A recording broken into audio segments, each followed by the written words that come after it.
अगर आपके भी एग्जाम नज़दीक हैं और आप कंफ्यूज हो कि क्या पढ़ें, कैसे मैनेज करें, या लग रहा है कि टाइम बिल्कुल कम है, तो ये वीडियो आपके लिए। अस्सलाम वालेकुम dear students, welcome back to YouTube channel doctor Abdullah academy. आज की वीडियो बहुत ज़्यादा डिफरेंट होने वाली है क्योंकि मैं आपको वो रैंडम टिप्स नहीं बताने वाली जो कि हर कोई बताता है। मैं आपको बताऊंगी लास्ट डेज बिफोर एग्जाम कि किस तरह से मैनेज करना है लास्ट डेज को बिफोर एग्जाम, एंड ये गेम चेंजर हैक्स कुछ मैं आपके सामने रखूंगी। अगर आप कंफ्यूज हो कि वही बात के क्या पढ़ने हैं, कैसे पढ़ना है, कैसे टाइम को मैनेज करना है, कैसे हर चीज को मैनेज करना है, then this video is for you, so don't skip watch till the end. Hack number 1 है यहाँ पर हमारे पास स्मार्ट सिलेक्शन। सबसे पहली और सबसे इंपॉर्टेंट एंड क्रिटिकल चीज जो है वो जो स्टूडेंट लास्ट डेज में कर जाते हैं वो ये है कि स्टूडेंट्स आमतौर पर लास्ट डेज में बहुत ज्यादा पैनिक हो जाते हैं और पैनिक होने के बाद पूरा सिलेबस कवर करने के लिए बैठ जाते हैं, which is a very very very big mistake. And आपने क्या करना है कि पास्ट पेपर्स को उठाना है, फॉर एग्जाम्पल मॉडल पेपर को उठा लेना है, जो भी आपको पास्ट पेपर किस भी फॉर्म में है उनको उठाना है, रिपीटेड क्वेश्चंस को आपने देखना है एंड इंपॉर्टेंट टॉपिक्स जो है उनको मार्क करना है। फिर उन्हीं इंपॉर्टेंट टॉपिक्स को, इंपॉर्टेंट क्वेश्चंस को, सिर्फ उन्हीं को आपने फोकस करना है, क्योंकि रियलिटी यही होती है स्टूडेंट के एग्जाम में 70 to 80% कंटेंट जो होता है ये वही आ रहा होता है जो कि रिपीट हो रहा होता है। सो 20 मार्क कम पढ़ो लेकिन सही पढ़ो। हैक नंबर 2 है हमारे पास टाइम कंट्रोल। अब अगर आपके पास प्लान ही नहीं है तो ऑनेस्टली आप टाइम वेस्ट कर रहे हो। जी हाँ, सिंपल सा सिस्टम फॉलो करो। मॉर्निंग, आफ्टरनून एंड नाइट का थोड़ा सा सिस्टम बनाओ कि मॉर्निंग में फ्रेश स्टडी करनी है क्योंकि इंसान का दिमाग सुबह फ्रेश होता है, एंड सुबह आपने वो वाले टॉपिक्स, वो वाली रिवीजन उठानी है जो कि आपको डिफिकल्ट लग रही है,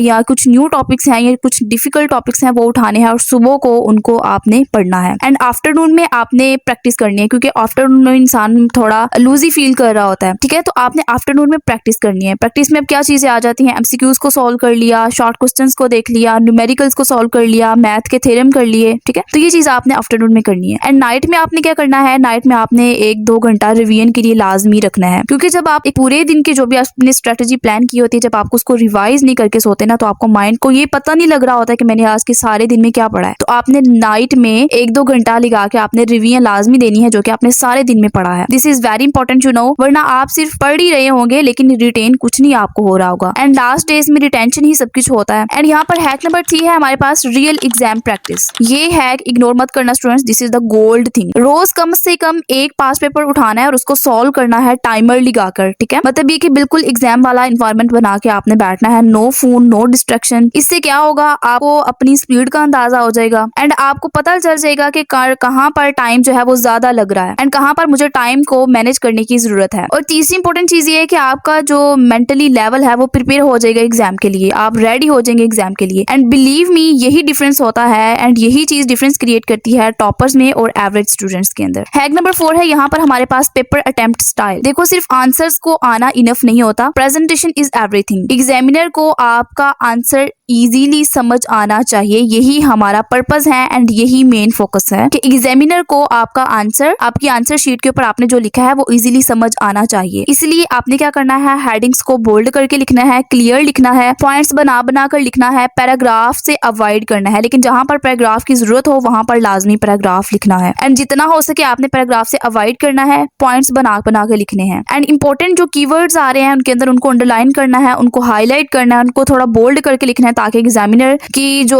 अटेंशन है उसको ग्रैब कर सके, क्योंकि सेम आंसर को अगर अच्छी प्रेजेंटेशन के साथ लिखा जाए तो मार्क्स ऑटोमेटिकली ज्यादा आने के चांसेस ज्यादा होते हैं। एंड हैक नंबर 5 है यहाँ पर फाइनल रिवीजन। अब लास्ट डेज में सबसे बड़ी गलती जो स्टूडेंट अक्सर लोग कर जाते हैं कि न्यू चैप्टर स्टार्ट कर देते हैं या ऐसी चीजें जो कि वो फर्स्ट टाइम पढ़ रहे होते हैं। Don't do that seriously. अगर आपने ये चीजें रिवाइज करना स्टार्ट कर दी जो कि आपके लिए बिल्कुल न्यू है, जो आपने पहले कभी नहीं पढ़ी या आपके लिए डिफिकल्ट टॉपिक्स हैं वो, तो वो आपके लिए मुश्किल होगा ना। वो नई चीजें आपके दिमाग में बैठ रही होंगी, बल्कि वो क्या होगा कि जो आपकी पहले ही चीजें याद हुई हैं उनको भी वो कॉम्प्लेक्सिटी का शिकार कर देंगी। सो आपने बिल्कुल भी ये नहीं करना है। आपने किन चीजों को रिवाइज करना है, आपने प्रेफर करना है फॉर्मूलाज को, डेफिनेशंस को, इंपॉर्टेंट हेडिंग्स को आप लोगों ने बार बार रिवाइज करना है एंड अपने जो आपके वीक एरियाज हैं वो आपने स्ट्रॉन्ग बनाने, उन पर आपने अपनी ग्रिप को स्ट्रॉन्ग करना है। एंड क्विक शॉर्ट नोट्स बनाने हैं आपने, जो कि लास्ट डेज में या लास्ट नाइट में आप सिर्फ उसको रिवाइज कर दें तो आपका सारा सिलेबस जो है वो गो थ्रू हो जाए, रिवाइज हो जाए। क्योंकि क्योंकि इस टाइम पर गोल हमारा क्या होता है कि क्लैरिटी हमें मिलनी चाहिए एंड हमें कॉन्फिडेंस मिलना चाहिए। जब हम कुछ न्यू टॉपिक्स पढ़ रहे होते हैं, कुछ डिफिकल्ट पढ़ रहे होते हैं जो कि हमने पहले कभी नहीं पढ़ा, तो वो हमारा माइंड खुद ही कंफ्यूज हो जाता है एंड पेपर्स के दिनों में कंफ्यूजन हमें बिल्कुल भी नहीं चाहिए, हमें कॉन्फिडेंस चाहिए होता है।